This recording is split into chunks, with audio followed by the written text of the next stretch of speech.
Baudin-Châteauneuf fabrique des ponts suspendus depuis quasiment un siècle et elle est spécialiste dans la réparation des ouvrages de ce type, qui sont quasiment tous des ouvrages anciens.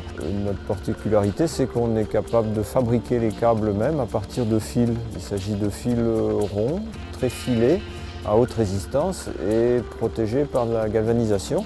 Pour fabriquer ces câbles, Baudin-Châteauneuf dispose d'une machine spécifique installée à Châteauneuf-sur-Loire, siège historique de la société. Ici, c'est l'atelier câblerie. Donc la machine qui est à côté, c'est la câbleuse. Elle date du début du XXe. Elle permet de fabriquer des câbles jusqu'à 330 fils, donc qui sont faits par couches successives. La préparation est une étape importante pour la réalisation de câbles de qualité, appelés aussi torons multicouches. Tout d'abord, il faut transférer les couronnes de fils sur des bobines individuelles. Ces bobines seront ensuite chargées sur la câbleuse. L'étape suivante consiste à réaliser la tête. On prend alors les fils un à un afin de les faire converger autour de la couche précédente à l'aide d'un peigne. Chaque fil est ainsi mis individuellement dans une couronne. L'opérateur effectuera un bras de levier de torsion afin que les fils viennent s'enrouler naturellement sur les couches précédentes en donnant la forme d'une hélice à l'ensemble. Une fois cette opération effectuée, on vient mettre les galets et les matrices au contact du câble. Ces éléments ont pour mission de compacter les fils qui arrivent vers le point où convergent tous les éléments pour bien les plaquer dans leur forme définitive, ceci afin d'éviter que les fils déposés n'aient tendance à gonfler durant l'opération. La pignonnerie est réglée pour obtenir la bonne vitesse d'avancée afin que la géométrie du câble soit correcte et que les fils subissent un bon enroulement en hélice. La préparation minutieuse achevée, la câbleuse peut être lancée.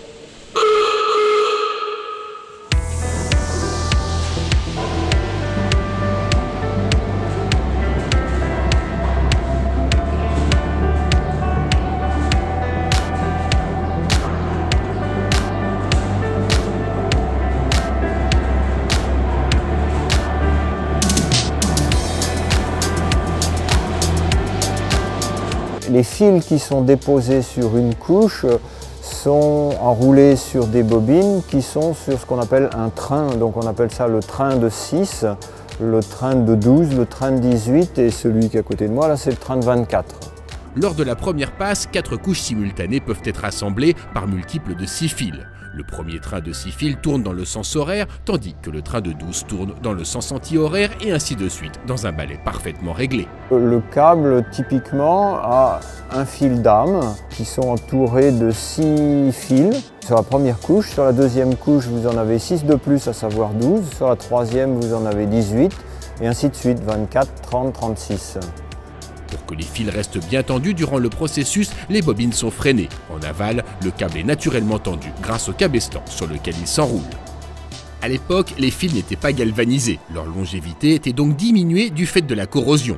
De nos jours, un poids de zinc assez important est utilisé, assurant une meilleure tenue dans le temps. À la fin de cette opération, le câble est prétendu sur 300 mètres. Les fils se mettent ainsi correctement en place avant leur installation définitive sur l'ouvrage. À l'issue de la prétention, le câble est coupé à la longueur voulue et la terminaison peut être réalisée. Les fils seront épanouis dans un premier temps, formant ainsi une gerbe qui sera rentrée dans le culot. Chaque fil sera alors frisé avant de recevoir du zinc fondu qui, en durcissant, viendra finaliser cette attache.